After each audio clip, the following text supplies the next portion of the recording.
All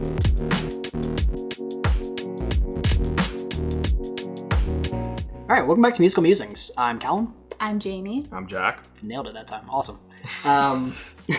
This week we are doing a rap song chosen by me. Might be unheard of. This is character development. It really is. Yeah, this is my character arc. Yeah. The song is called None Shall Pass by Aesop Rock. You forgot the artist of his own song. We recorded these all in one go, so all of the episodes this month, like all the regular song episodes this month, are just going to be me not being able to function. Which, that's usually my job, so. You're just going to pick up my slack this week. Yeah. So go check it out. We'll have it in the description below, and we will be right back. All right, that was None Shall Pass by Aesop Rock. What'd you guys think? This is Callum's first rap song that he's picked. Baby's first poem of the Yeah, year. yeah.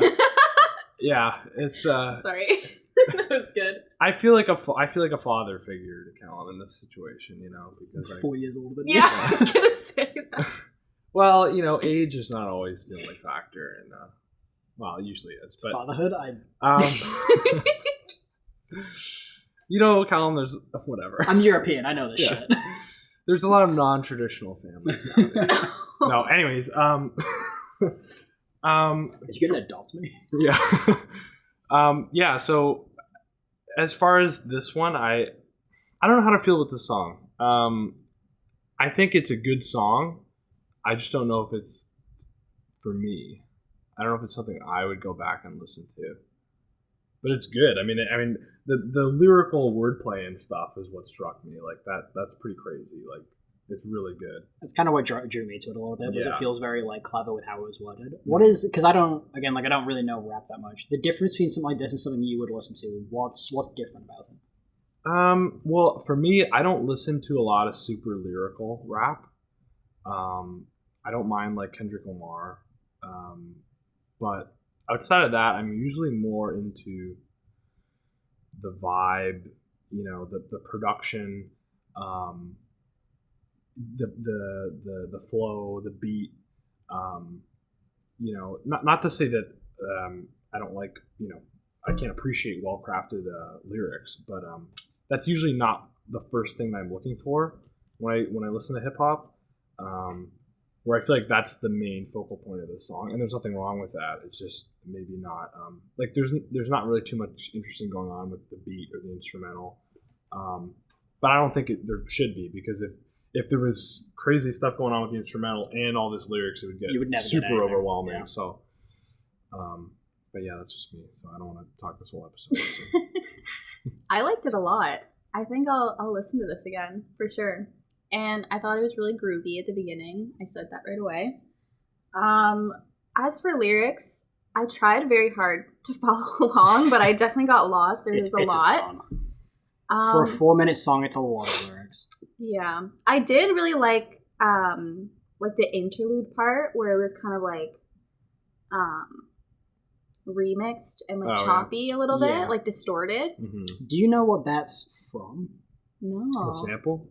I could look. It's not exactly sampled from like another song, but I believe it is a reference to Lord of the Rings. Oh, is it? Oh. Specifically the part where it says, you're trying to trick me. And it says, I'm not trying to trick you, I'm trying to help you. It's the same as the scene where, at least in my mind, it's very similar to the scene where Gandalf is telling Bilbo to give up the ring. He's saying, I'm not trying to rob you, I'm trying to help you. Okay. That plus the last line of the chorus being, with a cane to the sky like none shall pass, which is a very similar thing to what Gandalf says when he banishes the Balrog. You shall not pass. Okay, question. I don't know if you would know this context. What is the Funhouse cast? What is that? Is that referencing something that I'm missing? Genius. Yeah. A funhouse? A funhouse is like a house of mirrors, right? It's just like something like that. So maybe it's kind of saying like the people judging you are jesters. Like the people who judge you don't matter. I believe what the song is kind of trying to get at. I did a little bit of research because this is a lot. Mm-hmm. And it seems to be that he's kind of taking shots at the state of the industry. Okay. And like a lot of lines, like it mentions the king a few times. I think it's saying like, oh, well, the best rappers are just doing the same thing every other rapper's doing. Mm-hmm. Like every mainstream rapper is doing the same thing. And this came out in 2007. So yeah, if you could think about like who the big players in rap music would be, I guess it would be like Kanye, 50 Cent. Yeah, a lot of like people who are kind of Jay-Z. like, even Eminem is not crazy different from all of them. Like, it's all very, it's not like the music's not the same, but all the ones who got big kind of got big in the same way almost. Mm-hmm. And then later on, those artists obviously branched out, but around this time period. But like the line that says, "When a king is a whore who comply and conform." So it's like, even if you're at the top, you're doing it by doing it the same thing that everybody else is doing. Like, you aren't unique. Yeah. And I feel like he kind of mentions in a couple of these lines, like, the braggadocious nature of rap music, like, you know, talking about how much money you have or jewelry. And something like, quite a bit of gusto he muster up to make a dark horse rush like enough's enough. Mm-hmm. It must have struck a nerve, so they huff and puff, till all the king's men fluster and clusterfuck.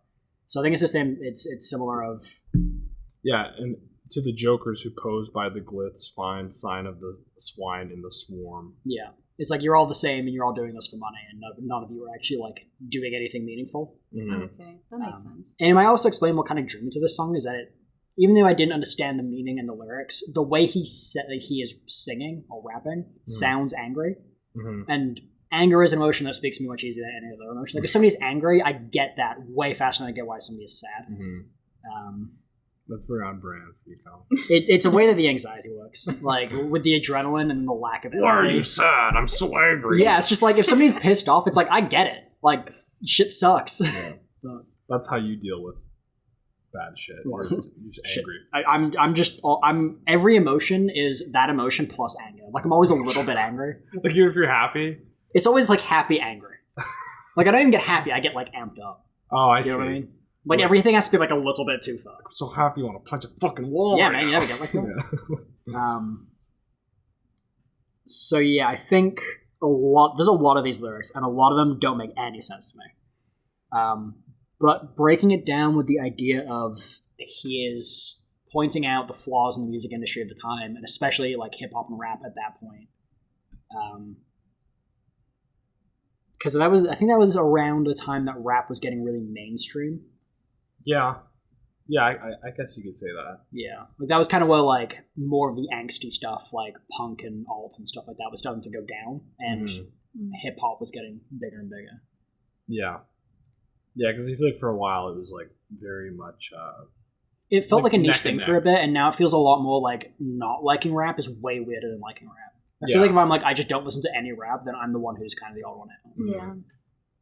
I'm glad you did research on it, because I feel like we would have been lost. Yeah. Like, very lost. I didn't dig too far into it. I just wanted to get like the general meaning of it, and we could kind of work from there. Because as soon as I looked at the lyrics, I was like, this is so fucking much. It's easier to pull lyrics once you have a sense of what the song's trying to say. But. Yeah, the writing is really incredible, though. Like, just the amount of words that he's able to pack in. Yeah, like it's not really the chorus. I mean, the chorus is repetitive because it's a chorus. Yeah. But every verse is so densely packed with different ideas and like different vocabulary use. Even when I listen to rap, I have to listen to something like like very challenging to your kind of that's kind of the point. Like this kind of music should be. I think that's what rap should be. Right, because I think rap came about because like the status quo wasn't doing it for people, and it's like, oh well, this is the music of people who aren't being represented, and now it's kind of just gone to a point where it's like this is kind of expected. Yeah, I mean, I could be wrong. I don't know anything about this like genre really. But that's I feel kind you of could say the same about like rock music though, like because like there's so many different types of like subgenres of rock music. You could say like, oh, this isn't rock. Like, right? I mean, I guess like at that time it was a smaller group because it was more niche. Yeah, and then as soon as it hit really big mainstream, you got those like really big names like 50 Cent, Eminem, Kanye. Yeah. That then opened the door for people to start experimenting and branching out and creating new things. Yeah. It is like, because this came out, like 16 years ago, 2007? Yeah, that's crazy. Well, the oldest of us was 9. Yeah. So. Yeah, I was like 5 years old. Yeah. I think it's still aged pretty well. Like I when I first listened to this, I didn't think it was that old. Was Aesop Rock big, like in that time? I don't know. I actually don't know anything about Because this I had never heard of this. I don't think before. he was, I mean, I don't think he was like unknown, but I don't think he was like huge. I think he was probably like mid-tier, maybe. I think it's what you get with most. It's kind of rare that you get a band or an artist who like spits in the face of an industry and then gets big. Like rarely those people make it huge. True. Yeah. Like think of bands that do that. Like Green Day did that. Like so much of Green Day was like kind of saying fuck it to everything that was more accepted at the time. Yeah. I think I mean like controversy really sells like that. It definitely sounds like I can tell that it's not like current, but it doesn't sound like dated. I wouldn't say like it's not like this is like I don't mind Tupac, but Tupac sounds 90s. As old as it's it very is. 90s. Yeah. This song is like this could be from anywhere from 2007 to 2017. Like there's a pretty big time. Yeah, I see that. Yeah. Yeah. I say with no knowledge of what raps in 2017. To my ears. To my trained professional ears, the one rap song that I like.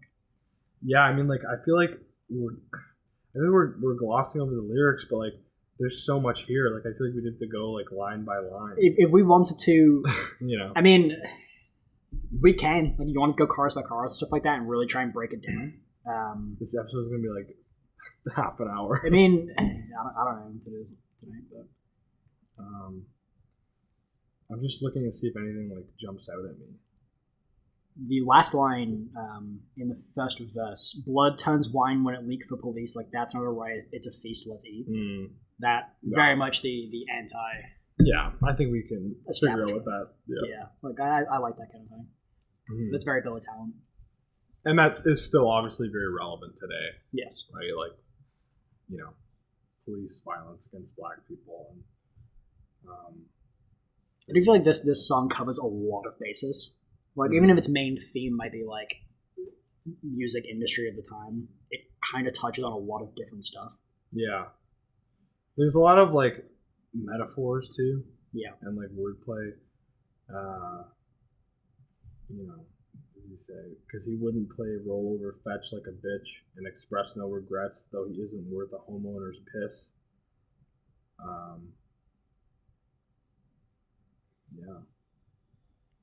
Yeah, I think it's even that might be referring to like maybe he knew somebody else was kind of trying to get into the rap game. Very white. What do you think "none shall pass" means? I think it might be. I feel like it's making a reference to like religion and like Judgment Day, in the way that in the chorus where it says, "I'll remember your name and face on the day you were judged by the funhouse cast, and I will rejoice in your fall from grace." Like there's a lot of religious connotation. Yeah. And I feel like it's basically saying like, when the time comes, like all the shit that you've done, like you're not getting into heaven, none shall pass type thing. I think you also mentioned that the interlude kind of references Lord of the Rings. I don't even know. The other reason that I think that is because when I first listened to it without the lyrics, when I said fall from grace, I thought it said 4-foot grace. So I was like, is that referencing like the Hobbits? Right. It could also be that I feel like... But like if like none shall pass could be also like kind of paraphrasing the you shall not pass. Yeah. I don't know. I'm just throwing that. It is what jumps out to me. Like that interlude being like, you're trying to trick me, I'm trying to help. It sounds very similar to like, I'm not trying to rob you. Yeah. It also makes me think of like maybe like I'll remember your name. Oh God. I will remember your name and face on the day you're judged by the funhouse cast. It might be like on the day where you get your chance to get like to make it big, and the industry takes a look at you. Like I'll remember how brave you were for doing that, even if they reject you. Right. And then the idea of none shall pass might be the industry saying like, you don't get to be popular. Right. Like we're not distributing this because like it's not the cookie cutter stuff that we know will sell. Right. So it's like maybe you were getting big and then you lost momentum because like you refused a deal of some kind. Yeah, I don't know. And it definitely does have religious connotation. The song references so much stuff in the way like it's trying to get its message across. Yeah, somebody mentioned that in Genius. They said when paired with the biblical Judgment Day imagery in the chorus, You're dead on. the cane can be viewed as a shepherd's staff. Aesop describes being turned away at the gates of heaven and uses this to attack the conformity in mainstream hip-hop. Gatekeepers oppress those deemed as followers, sheep, and therefore they shall not pass or become successful. So you were definitely right. Yeah. It's an interesting way of phrasing it, I guess. Mm-hmm. Well, I think it's just using something else and like tying it in with what he's talking about, but using like biblical imagery and stuff to like I didn't even evoke that emotion. Listening to it on my own, I definitely never even like thought of the biblical imagery, and now I don't think I won't be able to think of the biblical imagery when I think about it again, which is interesting. Mm-hmm. It probably has nothing to do with Lord of the Rings. And I just watch those movies so often that you're just projecting. I really am. I just really like Lord of the Rings. Did he mention Lord of the Rings? Is that a Lord of the Rings? Is that a JoJo's reference? I also watch JoJo's. Yeah. That's every comment on like a prog rock song. Is it JoJo's? Like, this song, they mentioned it in JoJo. It's not even just prog rock, dude. That every fucking band under the sun is in JoJo's, and every one, because of the copyright, when it's brought to North America, is like named something fucking stupid. Oh, okay. I think Green Day was changed to like Green Tea. Green Tea? Yeah, or like Metallica was something Matcha dumb. Day. Yeah, it's like there's so many. You can like look up a whole compilation of like how butchered names get in the translation due to copyright error. Or copyright issues. Yeah. This song is a ton. Mm-hmm. So it's something I think you have to listen to a couple of times and kind of really like break it down bit by bit. It's almost more of a project than a song.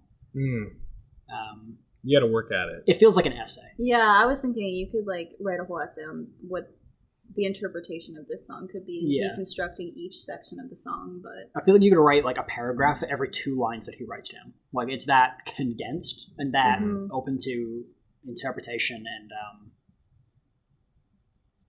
I guess like simile. I don't even know that's the right word for it. I feel the same way about the Lamb, actually. Oh my god. Here we go. I could write an essay on the Lamb. I bet you could. Well, no one would Callum read and it. I will not be reading I will it. burn it. What's the thing? Like, I was thinking on the way over today, like, to give some background of like why we even do this podcast. The podcast was created because we had to do it for a school assignment, and I went into it like I knew I was going to do it with Jack because we do most of our work together, and I was like, okay, well, we can easily think of a topic that Jack and I can do. We want to also include Jamie because we're going to be working together in the future on something. So it's like we might as well figure out how we all work together. So the only thing I can think of that like everybody has an opinion on is music. I didn't think at all going into it that like either of you would be as interesting to do this with, like, or be as interested. Even the songs I don't like that you bring up and the opinions I disagree with are well-formed opinions. Like I can't disagree with what you say necessarily. I disagree.